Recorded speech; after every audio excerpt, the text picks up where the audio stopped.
Live in 2 seconds, sir. Good afternoon, friends. It's September, and I think the last time we met on this platform was in the month of August, and that was on Independence Day. Well, we talked last time about the freedom from infertility and the problems associated with it. Today, we talk about a very important topic, that is the quality of care that ART can provide. What should be the standard of care that one should aim for, or one should aim to provide, or one should aim to expect when you knock the doors of an IVF center or an ART center? Well, what exactly do we understand by quality? Well, quality means the standard. It is a means of measuring our services to a parallel service. It is like setting a different level, a different platform for yourself or for the service that you're providing. Well, is quality really important in even services like medical service offers very specifically for our patients, that is the infertile patient? Yes, the service that we provide is very important because only if the quality is maintained can it be reproducible. So that tomorrow, after A, B, C patients get themselves treated, whether D, E, F patient will conceive is based on the standard of quality or the standard of care that you provide for your own patients. How can we ensure this enigma called quality? It's definitely not easy, and nothing which has quality comes cheap. If we just have to go from point A to point B, anything is okay. If you want to go in comfort, a car is better. If you want to go in absolute comfort, then you possibly think of a high-end car with the other facilities available. So, as the journey becomes more and more comfortable or more and more difficult, for example, if you're traveling on a plain ground, the quality of car that you require is possibly not as high. But if you're climbing up a mountain, the quality of the engines, the quality of the brakes, the quality of your car per se requires to be absolutely good. So for a routine fertility treatment, possibly quality won't play as much a role. But when it comes to the edge of the spectrum, wherein the cases are tough, the problems vexing, the solutions few and far in between, that is where quality really makes a huge difference to the outcome. And how, as clinicians, do we try to maintain the quality? Well, one of the first things that play a huge role in maintaining quality is the selection of drugs. In India, unfortunately, you have drugs which range from very cheap to very costly. But which patient requires what, which quality of drug is required for what, is absolutely a critical decision a clinician has to make. Similarly, disposables. There are a huge variety of disposables available in the market, but as a responsible clinic, one should choose the disposables properly. The disposables should be IVF grade. For all said and done, about 5 days, that is 5 into 24 hours, approximately 120 hours, that embryo, that gamete is sitting on the plate that you have chosen for them. The quality is of utmost importance here. Similarly, extending it to equipment, yes, it makes a huge difference. Good equipment is supposed to yield good results. Another very important thing which, as patients, you guys must choose or you must ponder as while choosing your clinic is what is the sort of quality in terms of information that the clinic is giving you. Is the doctor very forthcoming with thought processes? Is he involving you in the decision making? Is he very transparent when it comes to documentation? Is he giving what drugs you have been given, administered on a daily basis? What is the status of your gametes? What is the status of your embryo after 24 hours, 48 hours, 72 hours, so on and so forth? Every point, what is the transparency of this, of the talks that you're having with your treating physician or your treating doctor, and what is the transparency in the documentation. Everything slowly and surely adds up to the enigma called quality. I use the term enigma here because it is a never ending journey. You think you have achieved a quality in something, but no, it's not the end. A person who climbs K2 always thinks of climbing Mount Everest next, or a difficult peak after that. So it's a ever improving, ever insightful thought process which keeps on giving you the fuel to strive for better and better deeds for your patient. I didn't purposely till now touch upon a very important factor in quality for service of ART. That is the quality of your manpower. So, dear friends, when you choose ART center, make sure the most important factor in the entire equation is the manpower that is present in the clinic. What is the qualification of your doctor? What is the experience of your doctor? How many cases is the clinic doing, which adds on to the experience of the doctor? A second half is the quality of the person, the man behind the microscope who's handling your embryos, the embryologist. Is he being trained from a reputed place? Has his work repeatedly produced good results? How competent is he in keeping up with times and changing technologies? Are we adapting to modern technologies which are so forthcoming and so evolving nowadays? Every month we have a new equipment coming in, new technology coming in. Is the embryologist actually keeping up with the times? How many times does the embryologist interact with the patient? All these things make a huge difference in the quality, or not only of the quality of embryos per se, the quality of service, the quality of happiness, and the quality of the smile that you're going to give at the end of the service that is given to you. That is a good, smiling, healthy, bonny baby. That is what quality is. It is ever so evolving, ever so progressive as time goes by. Well, there are many places which actually offer packages. Let's say, we'll do IVF in less than so and so money, or less than so and so rupees, or dollars, or whatever the currency may be. But have you ever thought, as a matter of fact, where is the compromise happening to give this efficiency or this so called discount, as I may put it, in service? There is cost cutting, because no, or whatsoever we provide in terms of quality never comes cheap. Quality is absolutely never cheap. I'll give you an example of the times which we are facing today, that is the times of COVID. If at all we were supposed to compromise on quality of the service in terms of vaccines that we're providing to the patients or the population at large, we wouldn't be going through phase one, phase two, phase three trials before actually releasing the vaccine. The reason why we are so deliberate, that we are so thoughtful before releasing the vaccine onto an unsuspecting population is very simple. We want the quality of the vaccine to be good.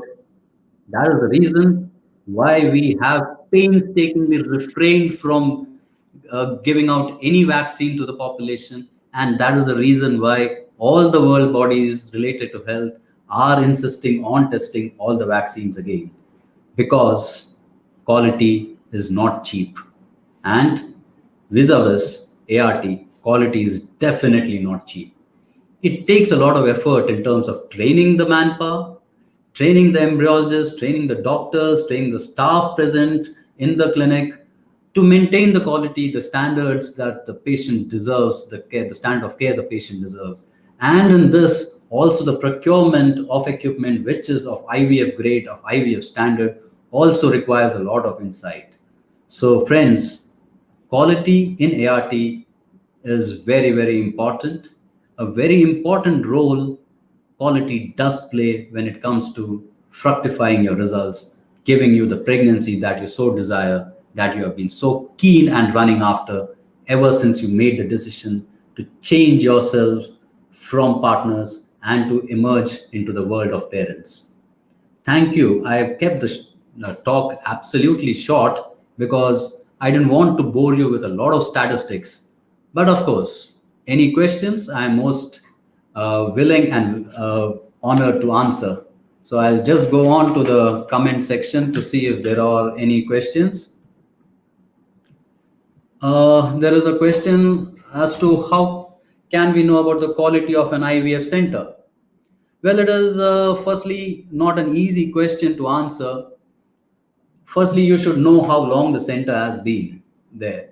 What is the trends? What are the results that the patients or the center is publicizing or the publishing or advertising? That is one aspect of things. But talk to the former patients, talk to them, see if there are any pluses and minuses about the center. Choose your center after giving a lot of thought process, a lot of insight, a lot of let's say your research into the center per se. Look at the footfall in the center, look at the happy faces, and you will know whether the quality of the center is good or no. Also, if I may add, also look at the number of articles, research articles that the institution is producing. What is the experience of the doctors who are talking to you? Do they have a stratified layer of doctors? Because if there is no stratification in the layer of doctors that are present there, the service at times may be disjointed. So when all these things fall into place, is the quality of an IVF center going to rise? So when you do that, go through the reviews, talk to former patients, look at the market, how they react to this center. Is there, if I tackle all I can use, the profit margins rising? But that is not a thing that a patient would like to assess. But I think the most important way that one could assess is how the doctor talks to you and how the former patients talk about the doctors and the clinics out there. Thank you. What are the different ART techniques practiced to help infertile couples? Oh, okay. I mean, this is from Syed. Syed, there are many techniques which are there in the assisted reproduction today, but bulk of them can be divided into three. One is conservative, where we do expectant management. That is precisely done when most of the things are normal or there is nothing grossly abnormal that can be detected on routine scans or routine investigations, I would say. The next is a minor degree of infertility can be treated with the help of intrauterine insemination. And for the ultimate or the pinnacle of IVF treatment happens to be IVF, that is in vitro fertilization, where the gametes are taken out into the lab, fertilized to make embryos, cultured for 3 to 5 days, and then implanted back into the uterus. There are a lot of add-ons today to IVF in terms of time-lapse imaging, use of artificial intelligence to assess the embryos. We can do PGT. PGT is pre-implantation genetic testing, whereas we take the biopsy of the embryo, make sure that the embryo is absolutely chromosomally viable, that the number of chromosomes are exact and precise. That is, the number 46 has to be maintained in these embryos so that the viability is very high. Now, this also is done by non-invasive techniques nowadays, by blastotomy, seal fluid, and spent media. Well, let's not go into too much of details. Also, we can personalize the embryo transfer by means of something called as ERA or endometrial receptivity assay. All these things are add-ons, and all these things make the journey so very interesting and so very fulfilling, to say the least. There's someone who wishes to become an embryologist. In India, there are many centers. We also do run a small center to train embryologists. But there are many centers. But yes, I would suggest that when you choose a center to be trained as an embryologist, do choose one which has a decent number of cases, wherein they allow you hands-on, where there are simulators which help you learn things, where there are spare machines where you could practice, and make sure you also talk to the former students as to what their experience was. So when you add these things up, I think you would end up in a very good center. Okay, Mr. Krishna has asked me what are the assisted reproductive techniques practiced. I think it's similar. I have already elaborated on the same. That is The same question, things like conservative management, where if most of things are normal. Minor, hurdles could be overcome with the help of IUI, and major problems would require IVF, with a few add-ons depending on the case-to-case variability. It all depends how we individualize the treatment to the particular set of patients. Suresh has asked me a very interesting question. What types of infertility services are used the most? Well, I think the most important way is, thing is counseling. The rest of the thing is mostly not an art, it's a craft. So I think the most important infertility services that a patient seeks is possibly a friend in the treatment. That is what we generally call as counseling. So that is how forthcoming the treatment should be. The patient should be able to approach the doctor in such a way that the transparency of the relationship is maintained, and the patient could knock our doors at any point of time whenever they are feeling stressed, whenever they want to walk in. So I feel among the entire thing, the tipping point in the treatment is how the doctor speaks to the patient, how the patient perceives the doctor to be a friend or a professional. What are the most common assisted ART methods? Well, Shivkumar, there is nothing common, because if I am a patient in IVF, whatever works for me is 100%. But overall, I think bulk of the population generally undergo the rigmarole of IUI followed by IVF. So ultimate treatment, of course, remains IVF, but if at all the problem isn't too large or too impeding, then possibly it is upfront IUI followed by IVF. But of course, it is not a generalized statement. It varies from couple to couple, case to case. Are there any standard treatment protocols for ART treatment services? This is from Raziuddin. Raziuddin, I wish there were standard protocols that would have made my life so easy. Unfortunately, every patient is different, every couple is different, and every sperm, every egg happens to be different, even if they are from the same person. It makes it so very challenging that it has to be individualized to the person and to the couple. One shoe definitely does not fit all, and that is where the quality of training actually comes in, the quality of experience comes in, and the quality that you can deliver to your patient comes in. That is what makes it most challenging, Raziuddin. We have a question from Mr. Fahim. How important is the media and disposables in the overall cycle? Fahim, thanks for the question. I'm so happy that you asked this, because most of the patients of ours are unaware that what happens behind the closed doors of the laboratory. Every drop of media is very important. How it is stored, the storage cycle, the disposables are available from the cheapest to very costly. I won't say very costly, or let's say in different words, from culture grade, that is a lab culture grade, to an IVF culture grade. There is a huge difference in terms of quality when it comes to these disposables. So media and disposables are very important. As a clinician for the practicing infertility for the past 10, 12 years, I can tell you that it is so important that every embryology worksheet of mine for the past decade or so has the packet number, the batch number of the disposable that was used, and also the batch number and the expiry date of the media that was used. So this is so very important, because the embryo is lying in the disposable and the culture media for 5 continuous days, that is 120 hours. So imagine if you are keeping the embryo in a poisonous culture media or a suboptimal culture media, those embryos aren't going to grow. Very important to make sure that the quality of these things are pristine, to say the least. We go on to the next question, that is from Ms. Ravanti, what can we understand by the quality of service in ART? Thank you, Ms. Ravanti. That's a good question. That is how I began my talk with. Suppose if 4 patients go to a respected clinic, A, B, C, and D. 3 of them go back with a child after about 3 months or so, or let's say go back with a pregnancy after 3 months or so. What are the chances that the next 4, E, F, G, and H, will have the same result?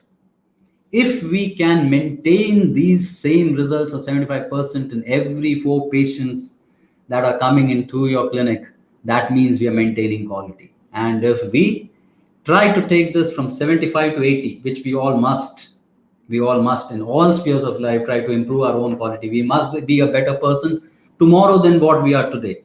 So our results should keep on improving, and that is what we mean by quality of service. That is what we want to give. In the month of September, our results should be much better than the month of August 2020, or much better than the results of August 2019, or for that matter 2018.